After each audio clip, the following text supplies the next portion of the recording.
Boa tarde, boa noite, bom dia a todos. Ah, Sejam bem-vindos ao nosso sexto live meetup. Neste caso, o último meetup da nossa temporada de live meetups, da nossa primeira temporada, neste caso, dos live meetups. Quero acreditar eu que vem mais uma temporada aí, nunca se sabe. Então, hoje temos um convidado especial, temos o Eduardo Pereira, diretamente de Portugal. Olá, Eduardo, tudo bem? Olá, Simeão. Boa tarde a todos também. Um abraço para Moçambique. Boa, boa, boa. Tudo após essa entrevista? Vamos lá.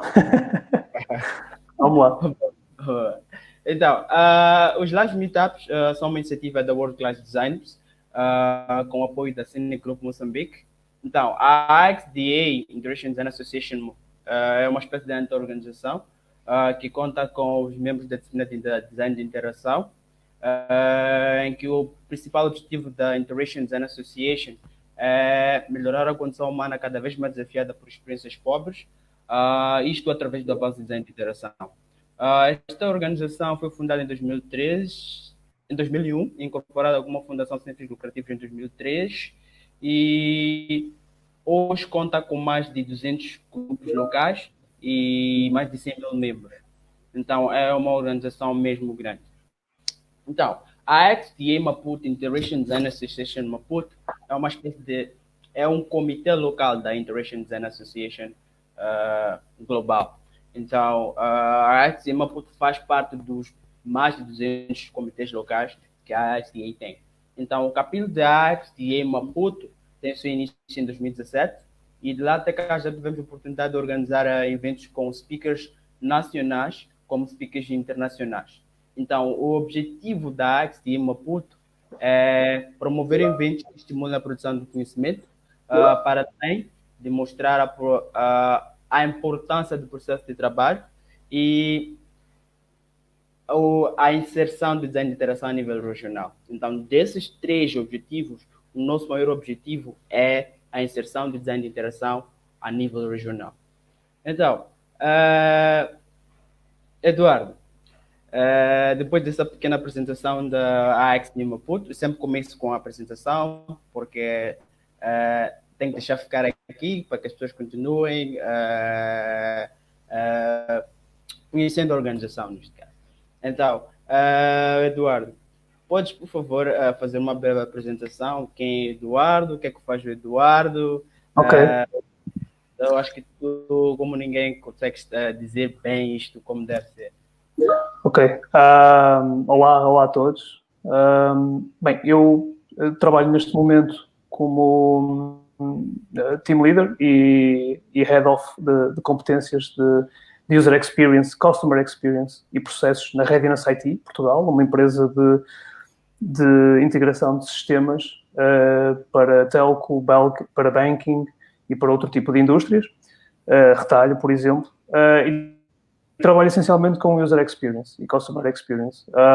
Eu tenho um trabalho com uma equipa de designers, de researchers, de UI designers, de UX designers, de pessoas extremamente criativas que trabalham numa área extremamente complicada com aplicações de Big Data e que trabalham massividade de dados e todos os dias têm enormes desafios de desenhar interações para a interação de dados muito complexas e massividade de dados extremamente complexas. Trabalhei 5 anos, voltando um bocadinho atrás, e antes de assumir este desafio, trabalhei 5 anos como investigador, de Human Centered Design na Fraunhofer Portugal. Tive a oportunidade de lá de trabalhar abraçar desafios para o desenvolvimento de aplicações em países em vias de desenvolvimento e regiões mais afetadas e onde a internet não chegaria. E tive uma oportunidade, por exemplo, de visitar Moçambique, entre outras regiões em África e não só. E pronto, inicialmente comecei, como estávamos há pouco a falar, comecei como web designer. Comecei a ganhar o gosto pela acessibilidade, pela usabilidade, pela ergonomia, e foi a partir daqui que as coisas foram crescendo. Entretanto, essa oportunidade como researcher apareceu, como investigador, e lá aprofundei os meus conhecimentos como designer de interação e em design centrado no utilizador, e a partir daí dei o meu salto e decidi abraçar algo um bocadinho mais desafiante e acompanhar equipas de indústria em áreas tão desafiantes como, por exemplo, a questão de desenho de sistemas com massividade de dados para indústrias, para outro tipo de indústrias, para coisas um pouquinho mais complexas, como a área das telecomunicações ou da banca ou o retalho, por exemplo. E cá estamos. Boa. Então, eu acho que o Eduardo acabou respondendo a minha primeira pergunta. Esse rol de perguntas que eu tenho. Mas falta aqui dizer por que o Eduardo se tornou designer. Como eu te estava a dizer há pouco, eu acho que chamar-me designer é insultuoso. Não para mim, mas para os designers, porque eu não sou designer. Gostava muito, mas eu não consigo ser designer. E trabalho com muitos bons designers, por isso acho que até assim, acho que devo manter o meu lugar, devo me colocar no meu lugar, porque apenas a única coisa que eu faço é tentar acompanhar o trabalho deles e dar ideias que às vezes são produtivas, outras vezes nem tanto. Mas este gosto pelo design, se é que se pode chamar assim, este gosto pelo design começou quando eu ainda estava na universidade e estava em engenharia. O que é um bocado a história da minha vida, que é eu estou em alguma coisa e depois há outra coisa qualquer que me fascina. No ponto oposto, no seu ponto oposto, há qualquer coisa que me fascina. E neste caso foi estar em engenharia e começar eu estava na altura, não havia cursos de videojogos, eu estava num curso de computação gráfica e quando comecei a ter cadeiras e módulos de desenvolvimento de jogos e desenvolvimento de módulos interativos com funcionamento de rato, teclado e outro tipo de acessórios, eu comecei a gostar muito de trabalhar a interação e ver reações nas pessoas, testar reações nas pessoas, e a partir daqui isto foi crescendo aos poucos. Eu percebi que, até naquela altura, era muito difícil já começar a trabalhar com coisas como o OpenGL, porque era algo que na altura ainda não estava muito standardizado, como está hoje em dia. Era algo ainda era muito usado em indústrias mais complexas, só podias usar ferramentas como C++ e por aí fora. Hoje em dia já é uma coisa que já podes usar ferramentas como JavaScript para programar OpenGL, mas na altura não era tanto assim. E então eu decidi ir para coisas algo que fosse mais tangível para mim, como é o caso do JavaScript. E então comecei a fazer os meus primeiros sites, comecei a fazer as minhas primeiras interações, comecei a fazer os meus primeiros... Quando começou a aparecer responsive, comecei a experimentar, a ver como é que funcionava, a testar designs, a testar abordagens, a ver como é que as coisas resultavam noutros dispositivos e como é que eu conseguia abarcar diferentes tipos de contexto de uso. E foi basicamente assim. Entretanto, mudei de curso, não terminei a engenharia, mudei de curso e segui uma área já mais relacionada, não tanto com o design em si, mas com a comunicação. E aí aprofundei mais os casos de ergonomia, da acessibilidade, como eu disse, aí tive uma introdução mais séria a esse tipo de áreas e à usabilidade também, fundamentalmente, foi por aí que começou. Até que depois fui parar num extremo deste assunto, fui parar num extremo que foi a arte. E teria mestrado em artes digitais, pela Católica, onde tudo que muitas vezes podes falar sobre usabilidade ou acessibilidade, muitas vezes não se coloca, não é? Porque o conceito de arte pode ir muito para além disso, ou o conceito de autor pode ir muito para além disso, e, portanto, este tipo de assuntos muitas vezes são extrapolados ou ignorados ou não usados. E então, quer dizer, eu tive a sorte, ao fim e ao cabo, por querer entrar em tantos campos, de usar os termos, aproveitar-me deles e muitas vezes perceber onde é que eles não se aplicam ou muitas vezes onde é que eles não são aplicados. Por isso, eu não me considero um designer, porque acho que um designer, de facto, tem um trabalho incrível para tentar, seja ele gráfico, seja ele de interação, seja o que for, tem um esforço e tem todos os dias um esforço enorme para conseguir traduzir tudo o que são requisitos em mockups, em imagens, em conceitos e paradigmas de interação. E eu acho que nunca tive esse trabalho de forma tão sistemática. O que eu sempre fui fazendo foi explorando para além disso. A minha curiosidade levou-me sempre a não estar parado no mesmo sítio e a dizer assim, eu fui durante muitos anos designer, nunca aconteceu. feliz ou infelizmente, nunca aconteceu. Ok. Mas pronto, mas mantenho-me na área de design, verdade, sim senhor. Mantenho-me na área de design e trabalho com excelentes designers. Sempre trabalhei. Boa, boa, boa, boa. Hoje o Eduardo com quantos anos de experiência? Neste momento já levo 10 ao todo. 10 anos. 10 anos de experiência. Se não 11. Espero não estar aqui a falhar 1 ou 2 anos, mas pelo menos 10 anos de experiência já levo. Ok. Então, nesta caminhada dos 10 anos, quais são as maiores dificuldades que o Eduardo enfrentou? Bem, vamos lá ver. Quando trabalhas com interação, acho que o normal, não é? O lugar comum de se dizer é que o grande desafio são os utilizadores. Porque tu estás... É para eles que tens de desenhar e muitas vezes é difícil de conseguires responder às necessidades ou às expectativas que eles te passam, não é? A formação que eles te passam.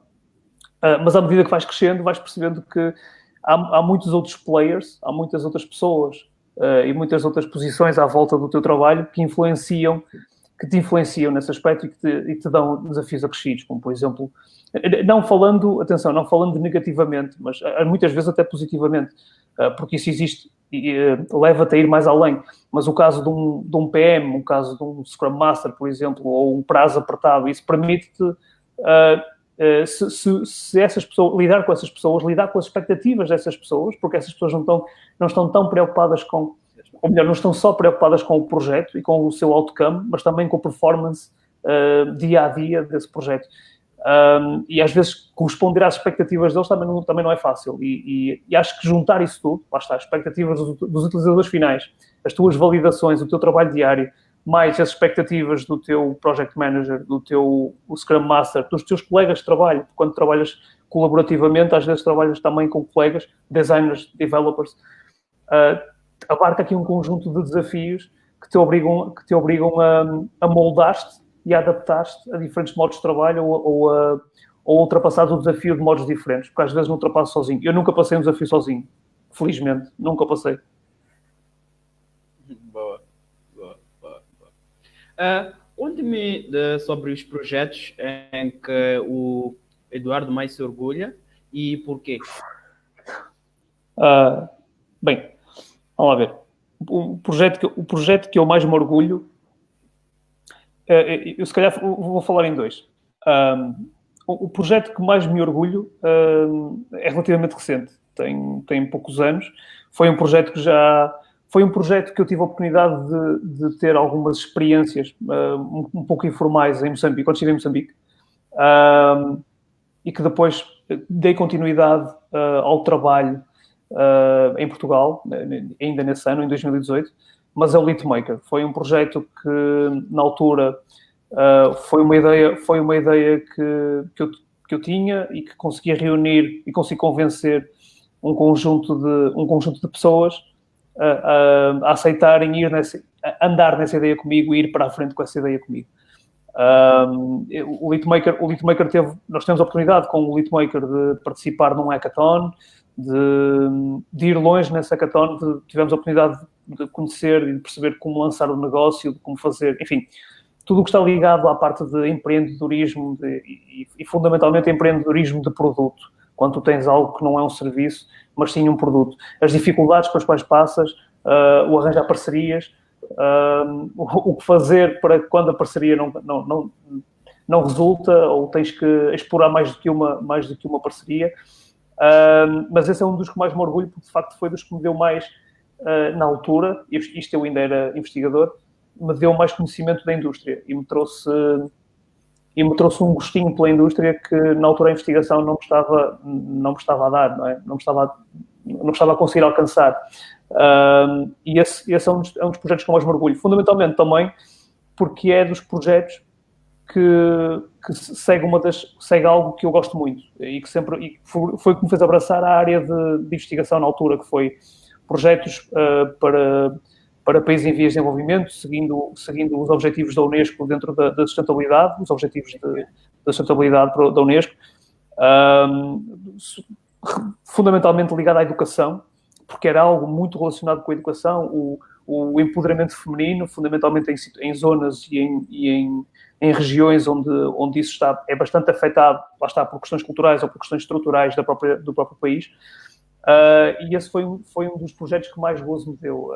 E acho que deu-me tanto gozo e teve tanto sucesso, ao fim e ao cabo, que eu saí da investigação e esse projeto acompanhou-me, porque eu, quando aceitei este desafio na Readiness, foi um dos projetos que me perguntaram se eu teria a oportunidade de dar continuidade a partir de uma proposta de financiamento para ver se íamos para a frente com ele. E estamos neste momento à espera de perceber se vamos ter financiamento para mais 3 anos de projeto.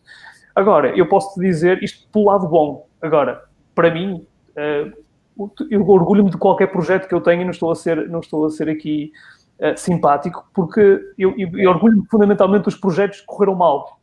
Porque acho que qualquer designer de interação se deve orgulhar dos projetos que correram mal, porque é de lá que nós tiramos as nossas relações e os nossos exemplos e aquilo que não devemos fazer para o futuro. Ou até aquilo que devemos fazer, porque às vezes nós, mais uma vez, temos tempo para aplicar uma coisa, temos tempo para aplicar uma solução, ou melhor, temos uma solução, queremos aplicá-la, mas já não há tempo. Já não há tempo para aplicar. E acho que de todos os projetos que eu tive, e isto é a história da minha vida, eu já disse isto várias vezes, tenho dito isto até em aulas que dou ou até em algumas talks, que é a minha vida é contada de projetos que correram mal. Porque eu acho que os projetos que correram bem há pouco para contar, não é? Porque basicamente o que eu fiz foi seguir as normas todas direitinhas e seguir as regras e não houve grandes percalços. Agora, quando os percalços acontecem, aí é que está o desafio, aí é que se vê quando é que as pessoas, de facto, entram ao serviço e pegam nas coisas e começam a ir com elas para a frente. E de que maneira é que nós arranjamos de ultrapassar esse desafio? Aí é que está a emoção dos projetos. E são esses projetos, normalmente, não é? São aqueles os maus filhos que nos trazem boas recordações. São sempre eles. São sempre eles. Boa. Que tipo de perguntas o Eduardo faz antes de iniciar um projeto de design? E que informação o Eduardo conta que informação é de maior valor? Bem, uma pergunta um bocadinho complexa. Está muito na moda, já agora deixa-me fazer um parênteses, está muito na moda o uso do porquê. O uso do porquê no sentido em que tu vais às redes sociais, as mais profissionais, por exemplo, LinkedIn e por aí fora, e tens autores como o Simon Sinek, que tem não sei se conheces, mas é um autor relativamente famoso, que tem uma talk no TEDx, que tem quase 20 anos, se não estou em erro, onde ele faz a primeira apresentação sobre um modelo que passa exatamente por isso, pelo porquê. O porquê de um negócio, ok? E como é que tu deves vencer na indústria usando o porquê no teu negócio. Mais do que o como, ou o quando, ou o onde.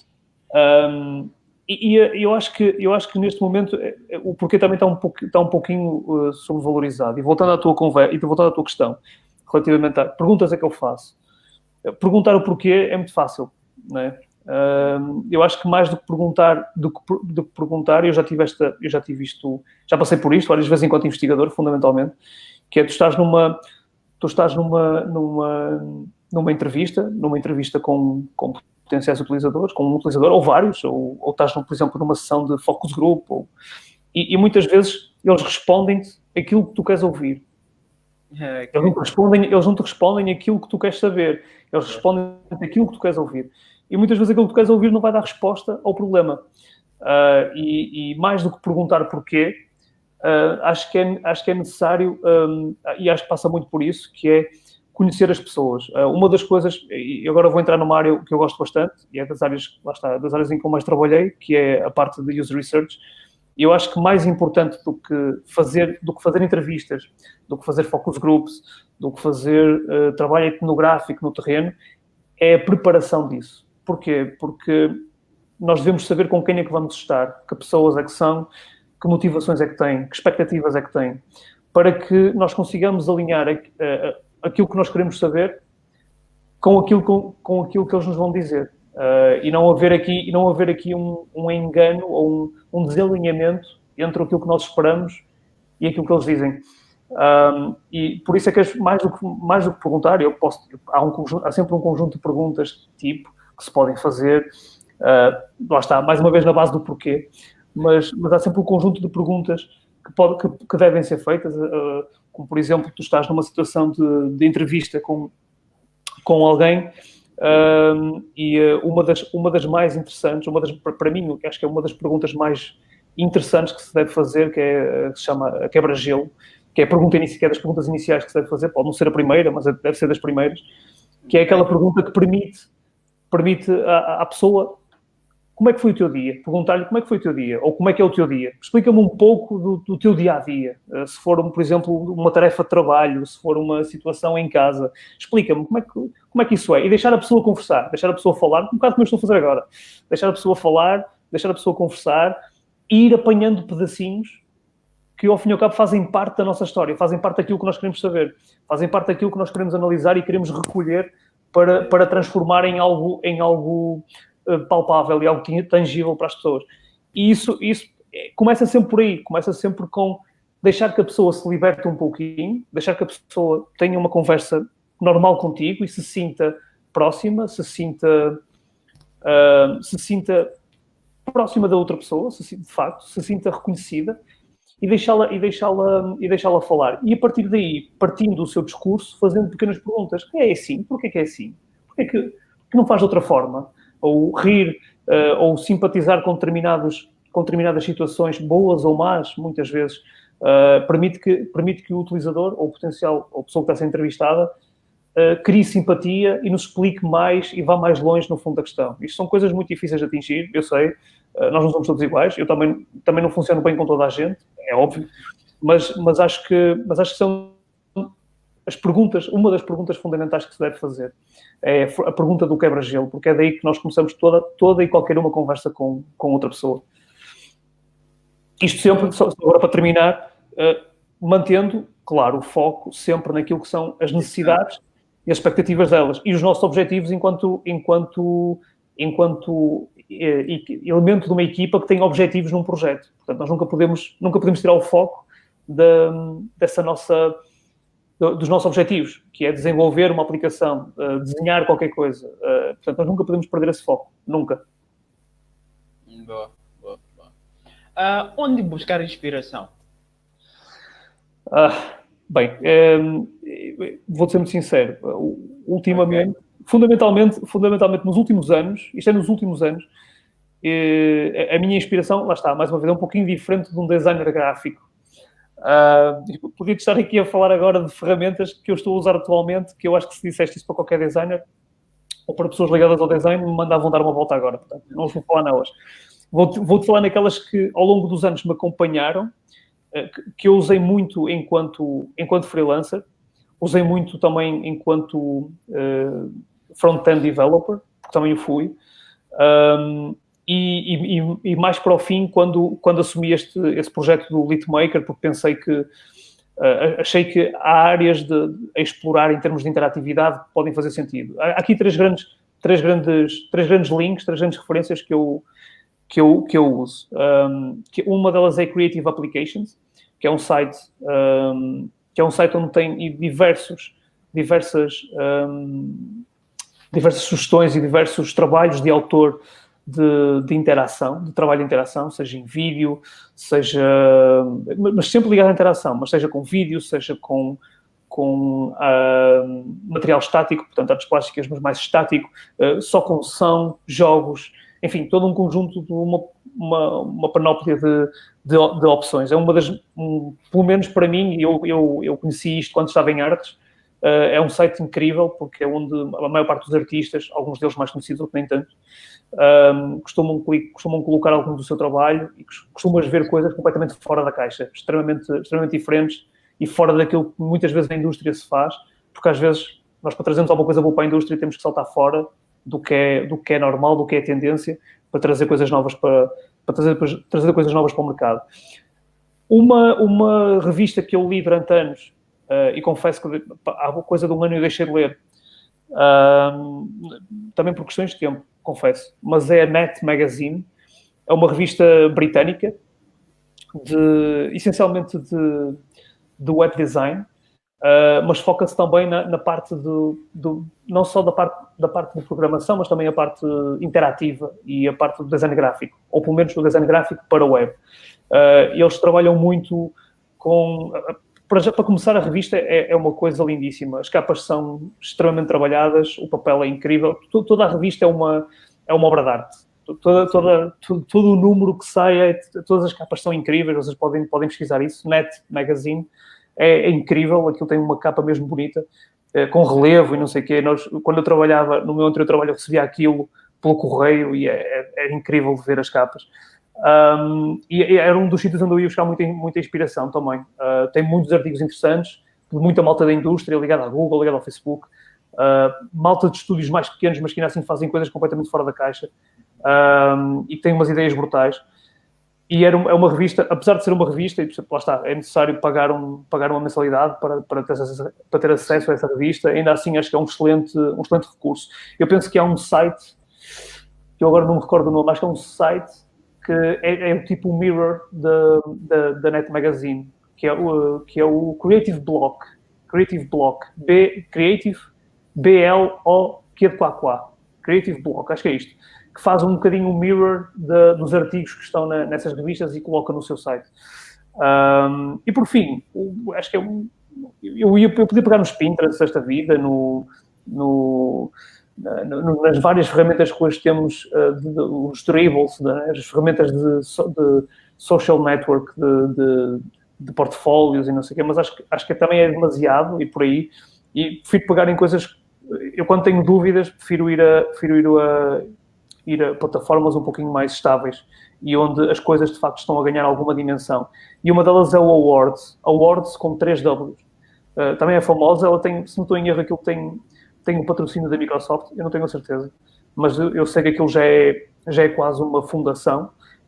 Eles agregam vários tipos de sites e catalogam por diferentes tipos de interação, ou diferentes tipos de features, diferentes tipos de abordagens ao design, por exemplo, ao design gráfico em si. É muito interessante, porque dá para, quando nós estamos à procura, por exemplo, de algum site mais tipográfico, onde trabalho mais a tipografia, existe uma categoria para fazer essa categorização, essa filtragem e aceder aos sites. É muito interessante. E depois eles também anualmente fazem um género de, uns awards, um concurso onde eles nomeiam os melhores sites do ano, as melhores abordagens, os melhores diretores criativos, por exemplo, e os melhores estúdios, por exemplo. E é muito interessante também para quem gosta desta área se manter dentro do mercado, perceber como é que os estúdios evoluem, como é que as direções de arte evoluem, e como é que nós conseguimos perceber que ferramentas é que usam e de que forma é que nós também podemos reutilizá-las nesse sentido. Essas 3 áreas, esses 3 links que eu falo, online, claro, são muito, com exceção da Net Magazine, são muito, para mim, são muito interessantes. Sempre foram referência. O Eduardo segue algum processo criativo? Processo criativo. É assim... Existem vários autores em que defendem que a criatividade não existe. Né? Eu não acho que siga um processo criativo, até porque eu não me considero propriamente criativo. Mas sim, eu sigo aquilo que podem ser o processo comum por exemplo, e fundamentalmente, aliás, porque é a minha área, o processo comum do design centrado no utilizador. Fundamentalmente em duas situações. Isto vem um pouquinho daquilo que é o conceito de design thinking, ou melhor, foi transposto para o design thinking, mas que é muito usado como processo de design per si, que é a dicotomia design divergente e design convergente. E é algo que eu abono e eu patrocino e eu acho que isso deve ser feito, que é tu começar sempre numa fase muito fuzzy de desenho, ou seja, muito exploratória, fazes muitos desenhos, fazes imensas coisas, fazes imensos trabalhos, imensa coisa, e depois começas a afunilar o teu trabalho. Vais validando com outras pessoas, nunca sozinho. Acho que este é o truque. Acho que aí é que está a criatividade. A criatividade está quando nós temos várias pessoas para trabalhar. Acho que a criatividade existe, mas é entre pessoas, nunca existe sozinho. E quando tu validas esse trabalho com as pessoas e vais afunilando esse trabalho. E lá está, isso é a parte divergente é essa parte da construção, é essa parte de construir tudo e mais alguma coisa. Muitas coisas até que nem vão ser aproveitadas, mas de repente tu começas a fazer o tal design divergente.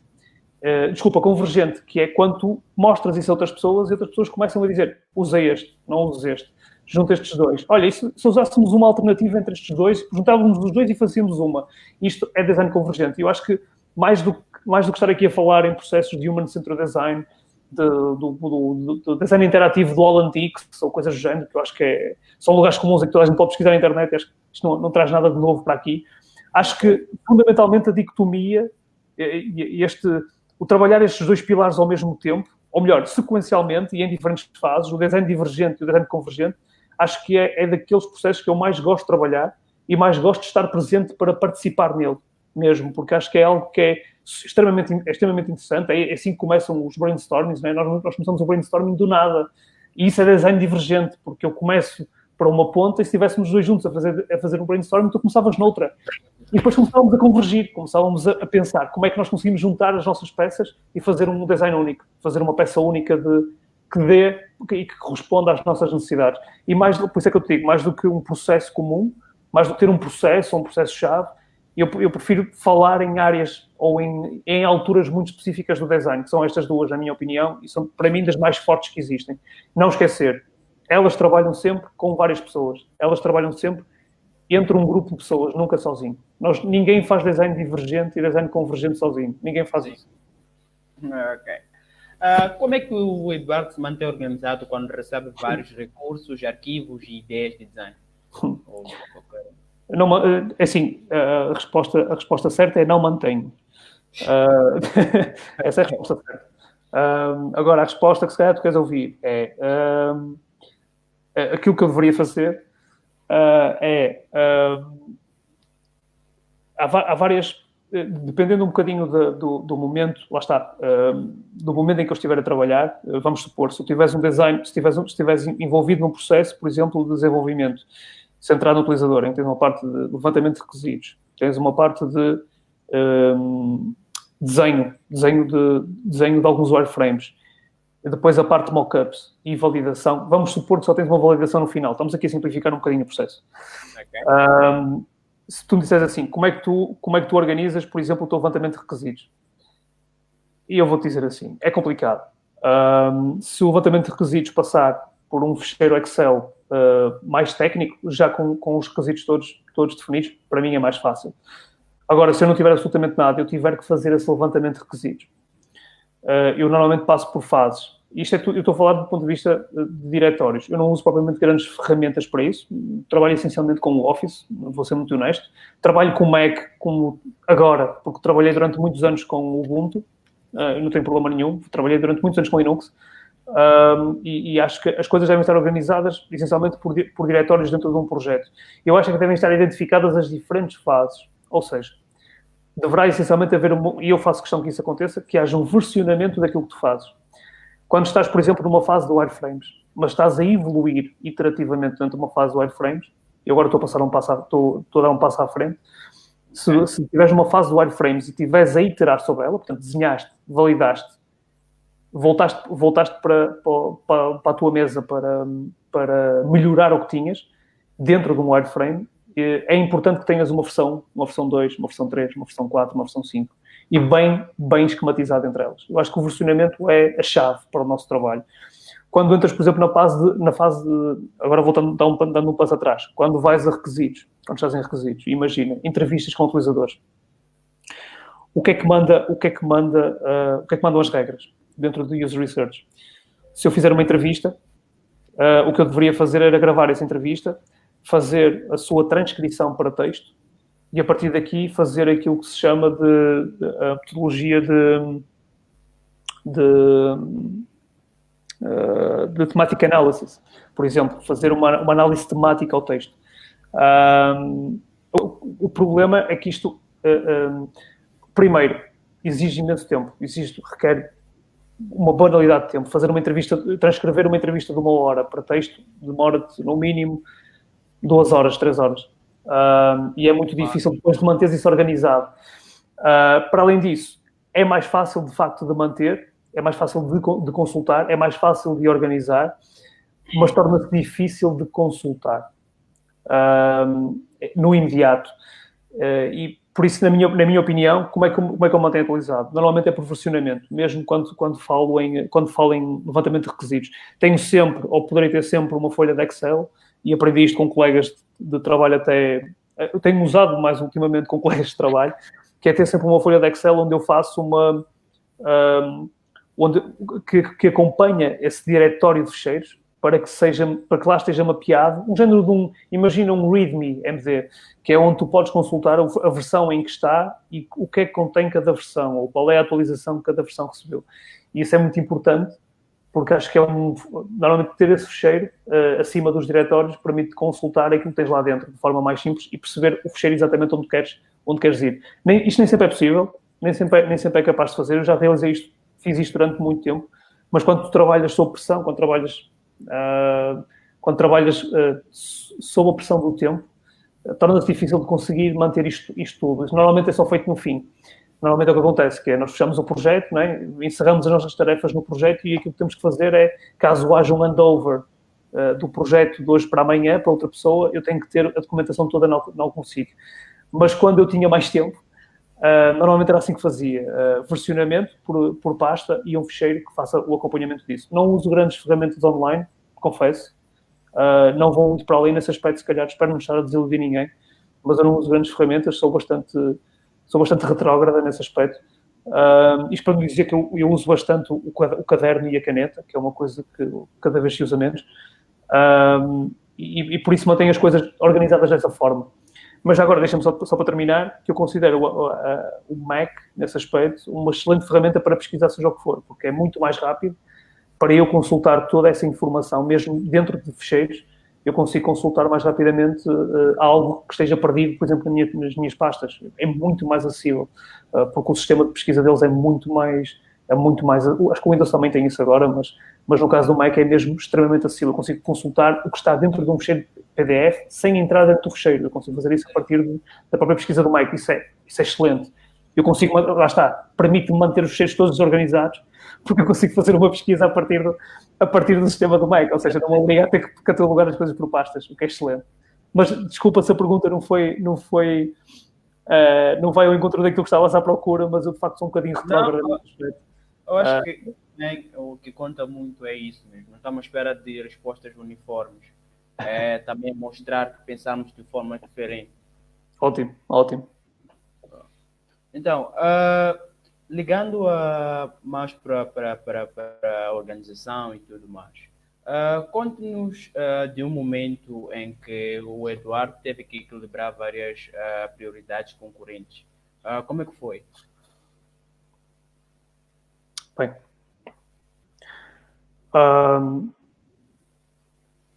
isso acontece essencialmente em todos os projetos. Okay. É normal, e é normal que aconteça. Às vezes é preciso entender que há um exemplo muito prático, e há um exemplo que eu acho que daqui por 100 anos vai ser uma falácia. E, honestamente, eu acho que vai ser uma falácia, que é nós estarmos sentados numa sala de reuniões em que nós, enquanto designers de interação, não é? E preocupados em garantir as necessidades dos utilizadores e as expectativas deles, chocamos com os developers. Porque para eles é muito mais fácil uma alternativa qualquer que não tem nada a ver com aquilo que a gente quer. E eles conseguem fazer muito mais rapidamente. O que é que acontece? E isto é importante, que é, no processo de desenvolvimento, normalmente há aqui uma pressão sobre nós. Porquê? Porque a malta de front-end, normalmente a malta de development, não necessariamente front-end, mas a malta de development está um passo à frente do nosso. Ou seja, o que eles dizem é, faz mal, mas é fácil para que eu despache este assunto e entregue rapidamente. E claro, nós sabemos, não é? É a nossa área, nós não podemos deixar que isso aconteça. Nós temos que garantir a experiência, temos que garantir a usabilidade, temos que garantir a acessibilidade daquilo que fazemos. Temos que garantir que o utilizador, para além de usar, consegue usar aquilo com facilidade e com rapidez. E isso é um trabalho que nós temos que garantir do nosso lado. Não é só o front-end que tem que o ter, temos que ser nós a garanti-lo. Só que entramos aqui num trade-off, não é? Entramos aqui numa fase de negociação, que é, ok, eu também não quero perder eu não quero perder o front-end, nem eu quero entrar numa relação num deteriorar da relação com o developer. Não quero. Não faz sentido absolutamente nenhum. E então há que haver aqui uma negociação, que é eu cedo uma ou duas coisas do meu lado e o front-end vai ter que ceder uma ou duas coisas do lado dele. Não há hipótese. Isto já para não estar aqui a aumentar, por exemplo, numa sala de reuniões de projeto, estar aqui a falar, por exemplo, de um PM ou de um Scrum Master, porque são pessoas normalmente time sensitive, muito sensíveis ao tempo, e que nós estamos a negociar entre nós designers de interação e os developers, e aparece o PM e diz assim, e quanto tempo é que isso demora? É que eu quero isso para amanhã, eu quero isso para a semana. Portanto, é mais uma variável que está a aumentar o ruído, é mais uma variável que tu tens que conseguir gerir e dizer, não, calma, isto é fácil, eu faço isto em meia dúzia de horas, ou depois da manhã está entregue, e o developer consegue fazer isso, para a semana tem isso pronto. Isto acontece quase dia a dia. Principalmente na indústria, acontece praticamente dia a dia. Acho, sem querer entrar aqui em projetos em particular, isto aconteceu em diversos projetos internos, e acho que uma das coisas que eu posso, sinceramente, tenho muito orgulho hoje, que é, eu estou muito bem com developers exatamente por causa disso, porque acho que uma das nossas vantagens é conhecer as necessidades de um developer e perceber o que é que ele precisa, perceber de que forma é que nós conseguimos dizer assim, olha, eu estou a fazer aquilo que o user quer, portanto, aquilo que eu quero, e ainda assim estou a agilizar o teu trabalho. Olha que tal, o que é que tu achas? Acho que isto é para a frente. Acho que este é um truque muito complicado de conseguir, por eu estar já muito, muito massacrado por muitas reuniões com developers. Já estou habituado e penso que consigo gerir isso mais ou menos bem, mas acredito que esse é um dos maiores desafios e esse é o verdadeiro trade-off. Aconteceu, sei lá, eu posso contar isto, eu tive ainda há coisa de meses, estava num projeto para a Colômbia e estávamos a fazer uns mock-ups, estava a fazer uns wireframes, não precisava fazer mock-ups, porque o projeto já tinha um front-end, já tinha alguma coisa desenvolvida, estava-se a desenvolver uma nova feature. E eu estive qualquer coisa como 4 horas com um developer, 4 horas com ele, para tentar definir como é que ele achava que o preço devia ser colocado numa lista de artigos. Isto porque os requisitos que eu tinha não eram os mesmos que ele sabia mais requisitos que eu. E primeiro que eu percebesse isso, demorou-se pelo menos 2 horas e tal. Porque ele rejeitava o meu trabalho. Ele rejeitava sempre o meu trabalho. Ele estava sempre a rejeitar o meu trabalho. E eu não percebi porquê. Não estava a perceber porquê. Até que eu percebi porquê. Porque ele me dizia que há aqui coisas que tu estás a fazer e que não podem ser feitas porque as necessidades de negócio não são essas. E quando eu disse, então peraí, arrumei tudo para lá disso. Conta-me lá quais são as necessidades de negócio. Conta-me quais são as que tu conheces, que é para poder aplicá-las. E a partir dali o projeto fluiu normalmente, normal. E ainda hoje, gostei imenso de trabalhar com ele. Aquelas 4 horas foram super produtivas, ao todo, porque conseguimos tirar dali uma excelente ideia. Conseguimos fazer aquilo em responsive, inclusive. Acho que ficou uma coisa mesmo muito interessante. Mesmo muito interessante. E acho que isso é que é dar valor ao trabalho de equipa.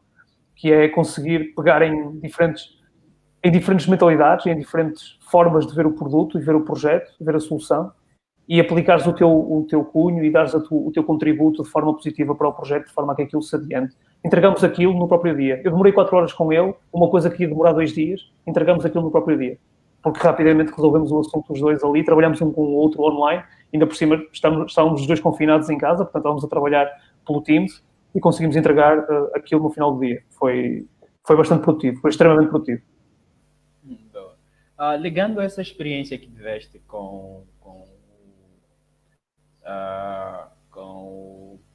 era o developer, certo? Sim. Sim. Que percebe-se que houve um trabalho em equipe. Então, eu gostaria de saber que tipo de regras, cultura ou estrutura precisam de existir para promover a colaboração entre equipe. Olha, acho que acima de tudo, assim, vou-te falar naquelas que parecem um senso comum, não é? Porque toda a gente diz, é comunicação, é transparência, acho que é fundamental, e digo isto sem qualquer tipo de... É mesmo a transparência, ser transparente, que é... Eu tenho que ter... Eu tenho muita lata para isso, que é... Eu quando não percebo alguma coisa, eu pergunto mesmo e digo, eu não estou a perceber, não sei o que é isso, nunca ouvi falar. E acho que isto às vezes é muito difícil de o fazer. Eu compreendo e acho bem, quer dizer, eu aceito que as pessoas tenham dificuldades em fazê-lo numa situação de uma reunião, por exemplo, em que está muita gente e nós não queremos falhar, não queremos mostrar que não sabemos e às vezes não dizemos nada. Mas acho que é uma das principais, acho que deve ser uma das principais armas que nós vemos do nosso lado, que é levantar a mão e dizer: eu não percebo, eu não sei o que é isto, eu não percebo isto, ponto, expliquem-me. Acho que essa é uma das vantagens, portanto, a comunicação e a transparência. Acho que o sentido do humor, mandar umas piadas de vez em quando, aligerar o ambiente, acho que é importante. Não demasiado, eu às vezes exagero, verdade.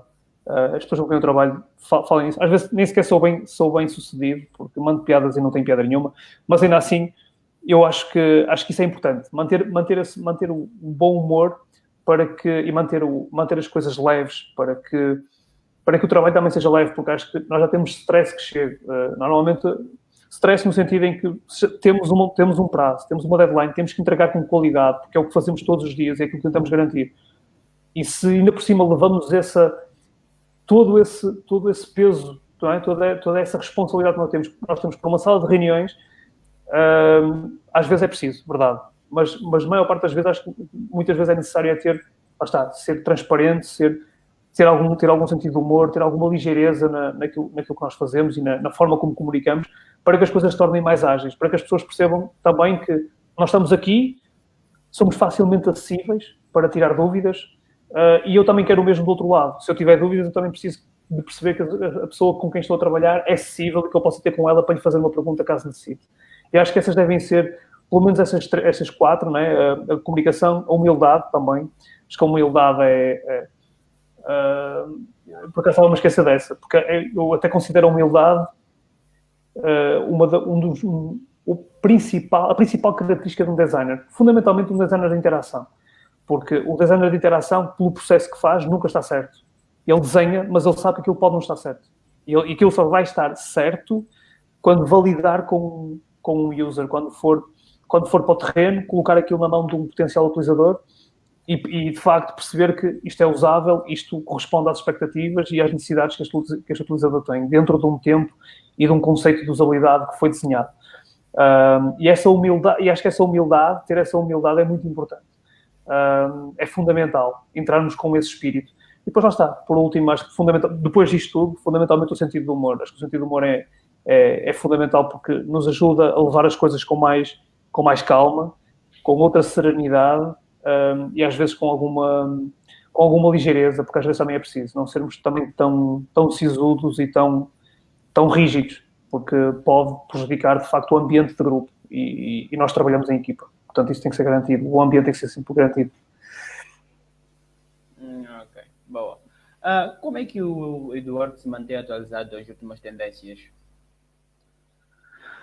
Olha, lá está, enquanto do ponto de vista do design, eu não tenho tanta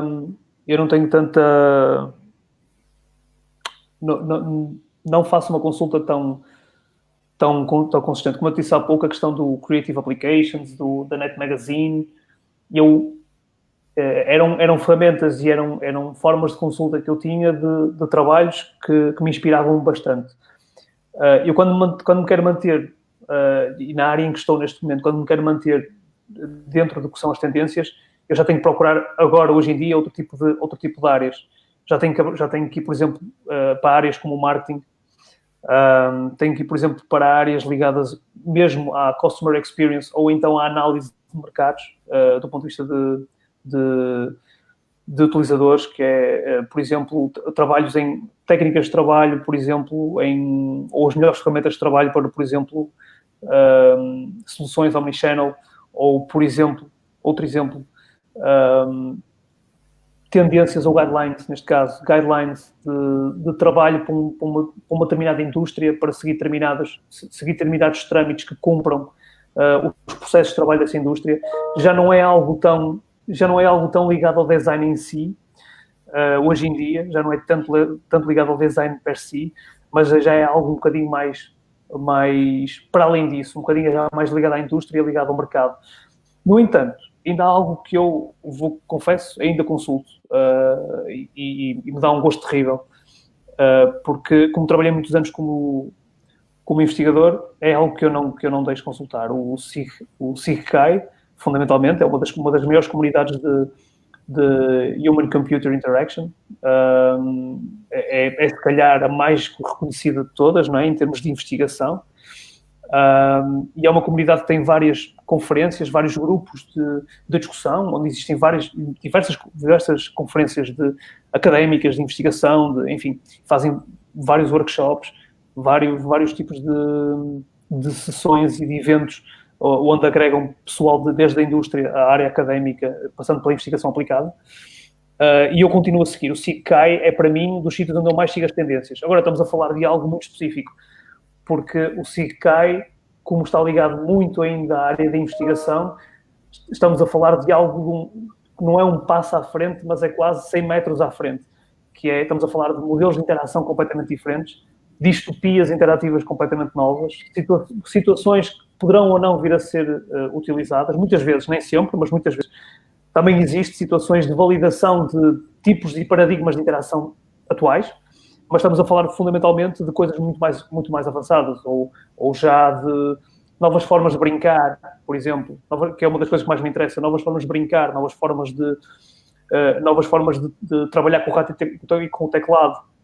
Se calhar até sugerir novos tipos de teclado e de rato, coisas completamente distópicas, não é? Coisas que a gente provavelmente não vamos ter nos próximos 5 anos ou nos próximos 10 anos, não passarão de simples exemplos, mas são coisas que me interessam bastante.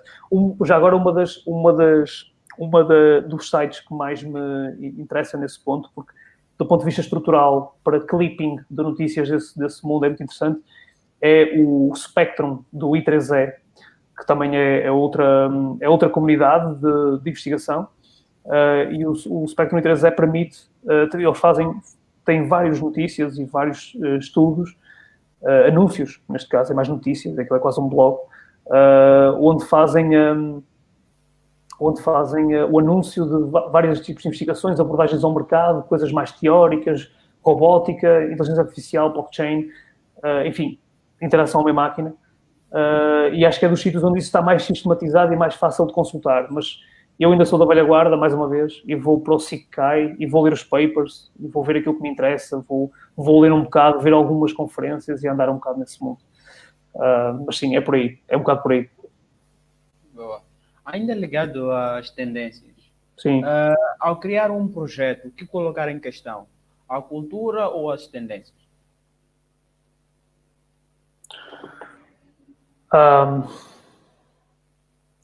Eu penso que a cultura. Não, disse muito rápido, mas eu acho que a cultura é assim, vamos lá ver, antropologicamente a tendência estaria dentro da cultura, supostamente, mas não vamos entrar por aí. Ok, eu acho que a cultura, acho que primeiro a cultura, e acho que a cultura é fundamental. Eu tive a oportunidade, por exemplo, de desenvolver aplicações para outras realidades, para outras comunidades, para outras culturas. Isso fez-me depois perceber como é que eram as tendências. Lá está, porque eu acho que a tendência tem um aspecto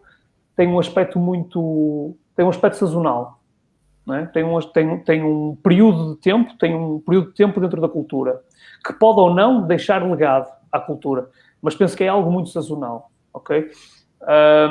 O que eu acho que depende, lá está, dependendo da cultura, essa sazonalidade pode ser maior ou menor, pode ser mais longa ou ser mais curta.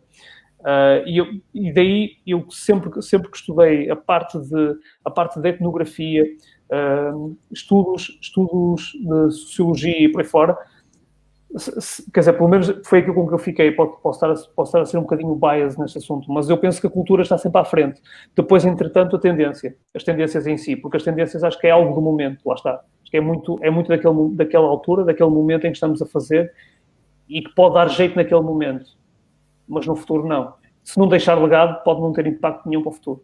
Por isso acho que a cultura primeiro, honestamente. Isto, atenção, eu não deixo isto fechado, não sei se isto... Não, acredito que hajam pessoas que tenham uma opinião diferente, mas eu, daquilo que eu estudei, daquilo com que trabalhei, acho que é mais por aí. Mas estou aberto a qualquer tipo De opinião. de opinião e de sugestão. Ok. Digamos que alguém diga para o Eduardo criar algo sem nenhum contexto. O que é que o Eduardo faz? Não faço. Não faço. Não faço. Assim, se me estão a pedir alguma coisa, porque têm uma intenção. Alguém tem uma intenção. Seja ela qual for, mas tem uma intenção. E eu acho que é fundamental percebermos essa intenção, percebermos esse objetivo, essa expectativa. Criar algo por criar, isso é quase criar como autor, não é? Como autor único, com uma visão única sobre algo. Especialmente agora na área em que eu trabalho, e enquanto investigador, enquanto trabalho como investigador ou mesmo freelancer, isso era inviável. Eu não poderia fazê-lo. O cliente sabe o que quer, o cliente aqui é que manda, ou pelo menos cabe-lhe a ele está-me a pedir um trabalho, portanto ele sabe o que quer. Não acho que faça, quer dizer, enquanto profissional de uma área de design de interação, acho que não faz sentido nós fazermos, e trabalhar para o mercado, acho que não faz sentido nós fazermos esse tipo de abordagem. Atenção, faço aqui um parênteses. Eu estudei artes e sei muito bem que o que eu estou a dizer no âmbito da arte já não se aplica. Ou seja, sim, eu posso, enquanto um artista, ter uma motivação, ter um conjunto de artefactos que me inspiram e que me levam a criar algo a partir de... e acho que, mesmo que alguém me ligasse, ou nem precisava de me ligar, e eu faria algo, criaria algo, até interativo, mas ainda assim criaria algo com a minha própria visão.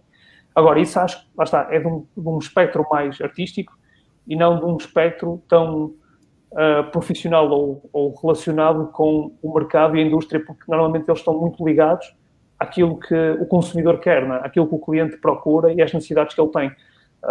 E quando me ligam, Eduardo, preciso que crias algo, mas estás à vontade para inventar. E eu tenho muito receio de sequer fazer alguma coisa. E sinto-me um bocado instável e respondendo sem ser muito frio, mas sim, era capaz de não fazer nada. Perguntava logo porquê, o que é preciso, o que é que fazemos, o que é que temos que apresentar, o que é que eu tenho que apresentar, o que é que eu tenho que vos entregar. Acho que é mais por aí. Acho que não conseguiria. Sinceramente, neste momento acho que não conseguiria. E acho que seria arriscado da minha parte fazê-lo, porque não sou um artista. Não sou um artista.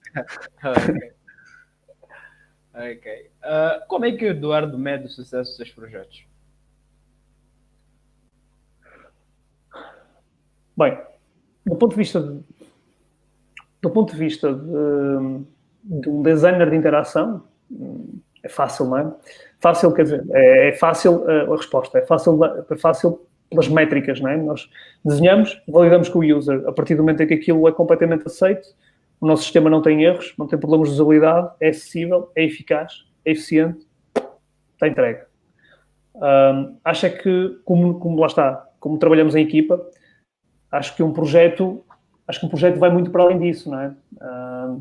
E o facto de haver desafios constantes nos projetos, quando eu digo desafios, na minha opinião, desafios saudáveis, como o tempo, como o budget, não é? Como o orçamento que nós temos para esse projeto, como o número de pessoas que estão envolvidas no projeto, acho que influencia um bocadinho aquilo que nós pensamos que iríamos fazer e aquilo que entregamos no fim. Existem vários memes sobre isso, sobre aquilo que nós pensamos que vamos entregar ao cliente e aquilo que de facto o cliente recebe no fim, ou aquilo que o cliente pensa que vai receber e depois recebe. Eu acho que enquanto designer de interação, eu termino o meu trabalho aí. Termino o meu trabalho na validação, se estiver bem validado. Se não estiver, volto para trás, tento perceber se o PM me dá mais umas horas para eu conseguir evoluir e corrigir os meus problemas, entregar ao development caso seja necessário para fazer as alterações. Se não, tenho que dar por terminado aí, porque eu não trabalho sozinho, trabalho numa equipa e tenho que perceber as restrições de tempo para que o projeto seja entregue, fechado fechado e entregue ao cliente. Mas essencialmente é isso. É validação do user. Aí eu considero um projeto fechado. E atenção, eu não sou daqueles que acho que o projeto deve durar o resto da vida. Qualquer projeto duraria o resto da vida, estaríamos sempre a trabalhar nele. Não há nenhum projeto perfeito. Mas acho que o pragmatismo do tempo nos obriga a colocar uma meta e a fazer o exercício de, dentro deste tempo, o que é que eu consigo entregar? É isto. Está feito. É isto que vai ter que ser. É isto que eu vou ter que entregar. E isso terá que ser validado pelo user, sempre. Boa. Qual é o watermark do design português? Em outras palavras, o que é que identifica o design português? Olha, mais uma vez, eu não sou designer, vou-me pôr aqui em bicos de pés porque não é a minha área, é uma opinião, é o que é a minha, não sou nenhum expert, não sou nenhum curador, mas eu acho que o design português, nos últimos, sei lá, posso mesmo dizer isto, sei lá, nos últimos 20 anos, sofreu uma evolução enorme, fundamentalmente nos últimos 20 anos. Pode ter a ver muito também com um termo que se usou há 20 anos atrás e que explotou muita coisa, que foi a globalização, e que nos permitiu estar mais aberto para o resto do mundo e perceber o que é que o resto do mundo fazia. Mas ainda assim há coisas que nos inspiram bastante, não é? Coisas nossas que nos inspiram bastante, coisas mais antigas, artefactos como, por exemplo, o Galo de Barcelos, ou as cores, ou até as próprias cores do Galo de Barcelos, com este contraste de cores vivas, fortes, normalmente com um sentido de humor associado, apesar de tudo, tem sempre um sentido de humor em qualquer coisa, fundamentalmente nesse tipo de coisas mais regionais, nesse tipo de assets mais regionais. Mas eu acho que o trademark, o watermark português, hoje em dia está muito mais elaborado, está muito mais internacionalizado. E penso que daquilo que eu conheço, eu não conheço muitos designers portugueses, vou-te ser muito honesto, mas dos poucos que eu conheço, alguns eu até conheço pessoalmente, aquilo que eu conheço deles é algo já, lá está, muito internacional. O design português deixa de ter uma marca, vou pôr o exercício desta forma: se eu estivesse fora do país e assistisse a um trabalho português sem saber que ele era português, eu neste momento, daquilo que eu conheço, neste momento não o identificaria imediatamente, só se fosse um autor que eu conhecesse, um autor que pelos seus pormenores, pela sua técnica, por alguns traços, eu conseguisse identificar, mas de uma maneira geral torna-se mais difícil. Acho que neste momento há mais um trabalho de autor, um trademark de autor específico, do que um trademark nacional em si. Tu tens o caso, por exemplo, um excelente caso, é dos mais conhecidos, o caso de Joana Vasconcelos, que é artista plástica. E, no entanto, tens trabalhos dela que apesar de serem reconhecidos em Portugal, enfim, ela é uma das maiores artistas plásticas portuguesas, não tem propriamente uma ligação a Portugal. Não há uma ligação ou a algo. Ela tem um ou outro artefacto ligado a Portugal, mas a maioria dos projetos dela não tem essa identificação. Eu penso que há mais uma identificação com ela própria, com o background dela própria, do que propriamente com a identificação de Portugal em si, do que a nação ou a pátria ou algo que esteja associado a isso. Acho que, mais uma vez, acho que isso também tem muito a ver com o tal abrir portas para o exterior, que nos permitiu olhar lá para fora e perceber o que é que os outros faziam e experimentar fazer também.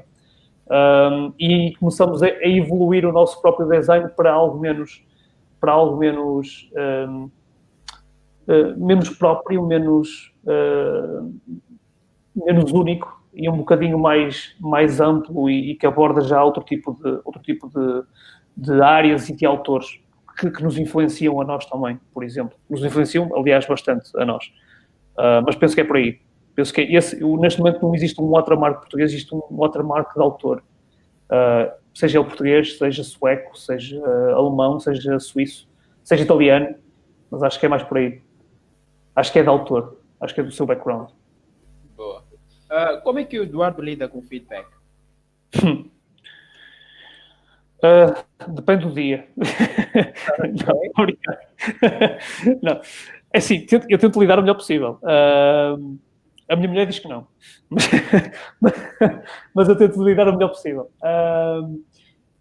No trabalho, e acho que é o fundamental, eu tento lidar muito bem. Eu acho que, ainda há pouco falámos sobre isso, que é, eu acho que a humildade deve fazer parte de nós. E acho que a humildade não é algo que nasce connosco, é um exercício que nós vamos fazendo e que vamos ganhando aos poucos, vamos tendo connosco. E eu tento ter sempre isso em mente. Posso não conseguir, nós não somos todos iguais. Uns conseguem com mais facilidade, outros com menos. Mas eu tento lidar muito bem com o feedback, fundamentalmente com o feedback que me é bem apresentado. Ou seja, eu acho que também é preciso entender que eu devo ser humilde, mas também não devo ser burro. Não é? Não devo aceitar tudo o que me dizem. Eu acho que temos que tentar perceber o feedback que nos dão e de que maneira é que esse feedback, de facto, é construtivo para aquilo que nós estamos a fazer. Isso é difícil de alcançar. Lá está, é um trade-off complicado. E acho que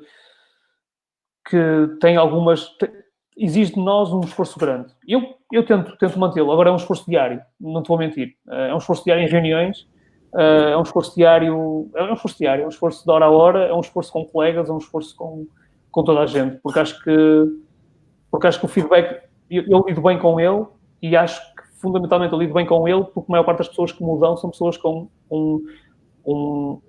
uma construção argumentativa bastante positiva e bastante construtiva. Portanto, dão-me feedback que de facto tem impacto e que eu percebo que de facto faz sentido. Dar um feedback por dar, só porque sim, não faz grande sentido, na minha opinião. E eu aí isso tenho mais dificuldade, mas também, mais uma vez, eu vou perguntar porquê. Vou lá perguntar, mas porquê é que me estás a dar essa opinião? Porquê é que me estás a dar esse feedback? Qual é o motivo? E tento indagar um bocadinho. Mas lá está, depende dos dias. Depende muito dos dias. Se for um dia de sol, eu sou capaz de ser um bocadinho mais simpático. Ok. Que qualidades o Eduardo procura num cliente? Ui.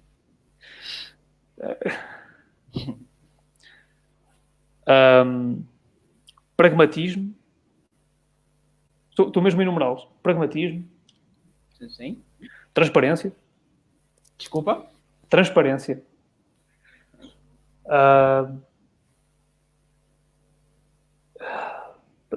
Fundamentalmente, acho que estas duas já é mais do que suficiente. Comunicação, mas eu acho que, havendo estas duas, acho que a comunicação também estaria lá. Mas o pragmatismo e a transparência. E penso que um cliente pragmático puxa por mim. Consegue fazer puxar por mim. Normalmente nós encontramos... Atenção, eu acho que isto é completamente ubíquo. Eu conheço poucos, até eu, enquanto cliente, eu devo ser a pessoa menos pragmática que existe. Eu, quando quero qualquer coisa, eu atiro para cima. Eu quero a melhor coisa de sempre. Eu quero tudo e mais alguma coisa. E sei que isso é muito difícil de conseguir, mas o sonho de qualquer um de nós que tem que lidar com o cliente, que tem que estar a lidar com ele, aquilo que nós queremos, de facto, é o seu pragmatismo, é aquilo que fosse pragmático. E isso é muito difícil de conseguir, porque normalmente o cliente quer muita coisa e nós temos conseguido, de facto, dar resposta a isso. Mas, essencialmente, são essas duas. Não passaria daqui. Não passaria mesmo daqui. São o pragmatismo e a transparência. Acho que isso é importante. Acho que o resto é relativo e consegue-se lidar bem. Não te estou a ouvir, Simel. Não te estou a ouvir. Agora. Ok, boa. Quais são as marcas ou projetos de design que o Eduardo mais admira e porquê?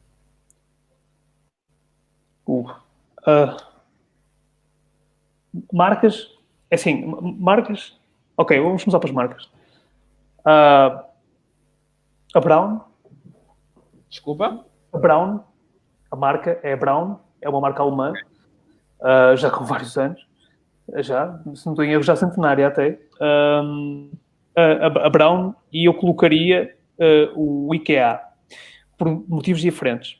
A Brown e o IKEA por ser mais, neste caso, por ser mais fácil de onde eu quero chegar. para não estar aqui a ser muito eclético. Mas a Brown, fundamentalmente, porque a Brown foi das primeiras marcas que me levou para a área do design de interação. Pela exploração que a Brown faz com o seu... Com tudo aquilo que desenha e todos os utensílios que desenha e a forma ergonómica e bastante clean, simples com que eles desenham. A Brown tem desenhos, agora já nem tanto, quer dizer, em algumas coisas não mantém, mas se formos para o meio do século passado, e nos anos 60 e 70, a Brown tinha utensílios incríveis, desenhos simplesmente incríveis. E foi, de facto, das marcas que mais me influenciou e me levou para áreas como a usabilidade, a acessibilidade e a ergonomia. Foi a marca. O IKEA, por um motivo diferente. O IKEA, não por aquilo que eles vendem muito, que é a democratização do design, mas pela forma como o comunicam. Que acho que é muito mais importante do que a democratização em si. E eu acho que o IKEA, mais do que uma excelente marca de design, digamos assim, lá está, de design para todos, acho que sabe comunicar muito bem aquilo que quer. E sabe fazê-lo não só na sua comunicação, por exemplo, digital, mas também nos seus produtos. E isto é extremamente eficaz e é de uma magia, na minha opinião. E eu, quando vejo uma situação dessas, aliás, eu tenho a minha casa praticamente toda mobilada com o IKEA, e não é por acaso. Aliás, eu tenho um livro do fundador do IKEA, já o li, e posso dizer que é das marcas que mais me fascina, porque acho que quando se trabalha quando se trabalha numa empresa com muitas pessoas, em muitos países, tu precisas de manter uma linguagem e uma comunicação consistente. Tu não podes dizer, nós fazemos design universal, mas, no entanto, estás a lançar um produto, sei lá, num país qualquer, não interessa, estás a lançar isso noutro país e aquilo é um flop brutal. Eles conseguem manter esse alinhamento, eles conseguem ter ali um conjunto de diretrizes, um conjunto de guidelines que não são completamente claras para nós, nem devem ser, acho que isso é o ouro deles, eles devem mantê-lo, mas que está muito bem conseguido e muito bem salvaguardado, porque em cada peça há um propósito e, de facto, há uma simplicidade que nós conseguimos ver, qualquer um de nós consegue ver. Não há propriamente ali magia, o que eles dizem, não há magia nenhuma. Isto qualquer um de nós conseguiria fazer, qualquer um de nós está apto a construir design e a fazer da nossa casa um espaço único e nosso. E por isso é que lá está. Eu falo muito nestas duas marcas por isso. Uma pelo lado, de facto, da ergonomia, da usabilidade, da acessibilidade, da Brown, e o IKEA não tanto pelo design o design democrático e o design para todos, mas mais pela forma como o comunica e pela forma articulada como o faz. Acho que é extremamente eficaz o IKEA. Projetos. Eu vou ser muito honesto. Quando passou muito a minha fase do designer, que foi muito curta, extremamente curta, eu focava muito, uma das áreas que mais me interessou em trabalhar foi o design generativo. Fiz vários estudos sobre isso na altura. Ainda hoje tenho um gosto muito grande por isso, por esse tipo de trabalho. Estamos a aplicá-lo, inclusive, num projeto interno que temos na Readiness, ligado a um sistema um design system que estamos ainda a desenvolver, é uma coisa iterativa, mas a parte do branding foi feita com design generativo e com uma ideia interna. E o design generativo em si é algo que me agrada muito. Fundamentalmente, o design generativo por computador, computacional. Eu aqui destaco, antes de destacar projetos, prefiro destacar autores. Eu destaco dois. Vou destacar dois principais, um nacional e um internacional. Porque acho que não vale a pena estar... A partir daqui, acho que para quem estiver interessado, pode fazer a investigação à vontade e poderá pesquisar à vontade, porque existem milhares a partir destes.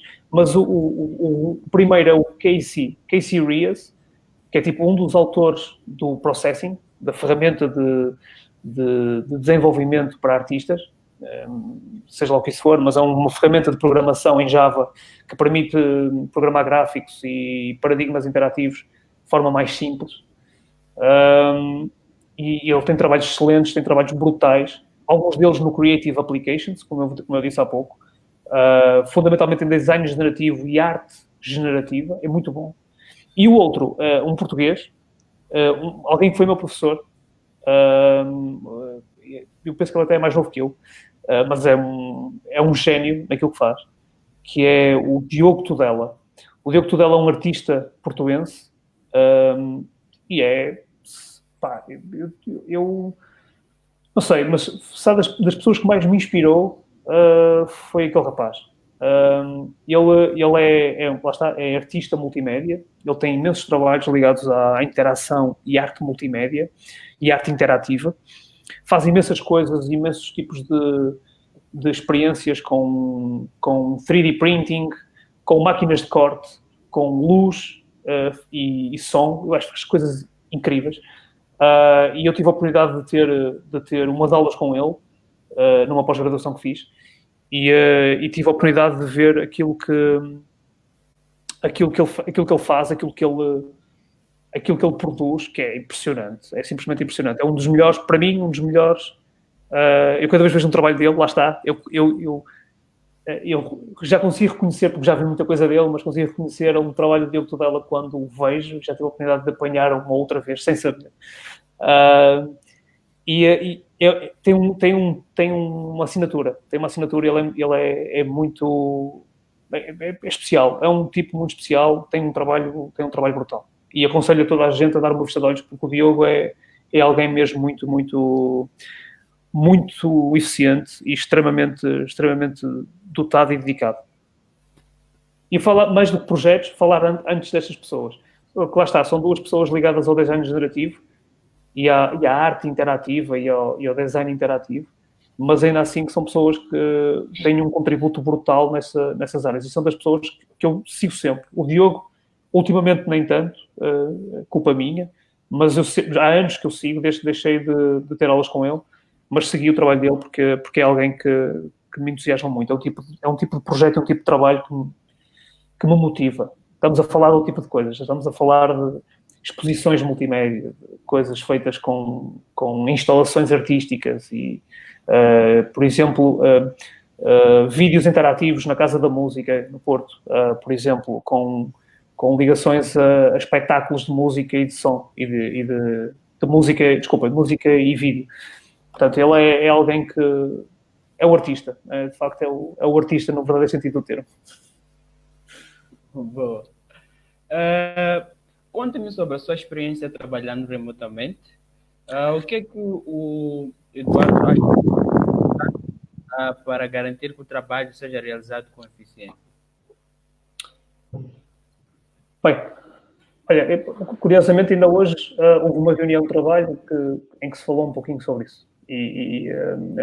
Não vou estar a adiantar-me muito sobre aquilo que foi discutido, porque acho que é do foro interno, mas ainda assim há aqui acho que há aqui receios e reflexões que eu penso que são importantes de mantermos, não só entre nós, mas para outras comunidades, para outras pessoas, para outras empresas, enfim, para outras equipas, que é nós tão depressa, eu falo agora, atenção, no contexto português, nós tão depressa ficamos confinados, como tão depressa temos que sair do confinamento. E o que acontece aqui é que esta atitude brusca que está a acontecer, deixa as pessoas desconfortáveis e, fundamentalmente, deixa as pessoas com medo. E uma das coisas que se tem discutido é que houve e acredito que sim, eu já tenho lido bastante sobre isso, que é as pessoas foram para casa e foram trabalhar a partir de casa e é natural que tu não consigas manter o mesmo nível de produtividade quando voltares para casa, ok? Mas agora, passado 2 meses, não é? Passados 2 meses e meio, receia-se o contrário, que é, ok, vamos voltar ao normal, seja lá o que isso for, vamos voltar ao normal e há aquele receio de que, ok, provavelmente vai outra vez haver uma quebra de rendimento. Porquê? Porque as pessoas habituaram-se a estar em casa, habituaram-se a dar resposta e habituaram-se a ser bastante produtivas confinadas, e agora o sair vai exigir às pessoas novamente que se habituem, que se adequem ao novo normal, mais uma vez, a esta nova forma, a este novo trabalho, a este novo paradigma, mas é possível que haja, é possível, eu não sei, não estou muito por dentro desse assunto assim, mas é possível que haja uma nova quebra de rendimento. E acho que é algo com que as empresas, ao fim e ao cabo, estão a contar, a nossa é uma delas, porque tem noção e tem consciência do que é estar em casa, das dificuldades que isso ao fim e ao cabo apresentam para alguns, ou das facilidades que isso apresentam para outros, mas que há sempre aquele contacto com as pessoas. Há aquele contacto em que, ok, como é que tu te sentes melhor? Como é que tu te sentes melhor? Como é que tu é em casa, é no escritório? Vamos tentar adequar um bocadinho as tuas funções. No entanto, e era aquilo que eu queria chegar, esta transformação digital, porque é disto que nós estamos a falar, é de uma transformação digital da educação, da saúde, do trabalho, de tudo. Nós estamos a falar de uma transformação digital de tudo, porque nós estamos completamente confinados e estamos dependentes daquilo que é as telecomunicações e o mundo digital para poder trabalhar, para podermos estar comunicados e podermos estar comunicativos. E esta transformação aconteceu de repente. Aconteceu de um dia para o outro. Ou melhor, teve que acontecer de um dia para o outro. E o que acontece aqui é que ainda há necessidade de perceber, porque cada empresa tem a sua forma de trabalhar e tem uma forma orgânica de crescer e de viver. Tem que perceber como é que há de adequar, lá está, como é que há de adequar o seu contexto de trabalho aos seus colaboradores. E acho que ninguém tem essa chave, na minha opinião, ninguém tem essa chave, que é as ferramentas que tu vais ter que criar, porque elas eu não conheço, eu sinceramente ainda não as conheço, acredito que já hajam e agradeço que me partilhem, porque eu não as conheço. As ferramentas que existem de avaliação deste trabalho remoto. Ou seja, imagina que tu agora vais full remote, completamente full remote. Completamente. Como é que tu és avaliado? Ok? Como é que se percebe qual é a tua prestação para um determinado trabalho, ok? É pela tua disponibilidade online. Eu trabalhei muitos anos como freelancer e trabalhava a partir de casa, com o meu computador. Eu tive clientes com os quais eu nem sequer sabia quase o nome deles, sabia o primeiro nome ou o último nome, mas eu lidava com a empresa. Eu nunca ia à empresa fazer nada. Eu recebia, eu entregava e recebia a partir da empresa. Não tinha qualquer contato com eles.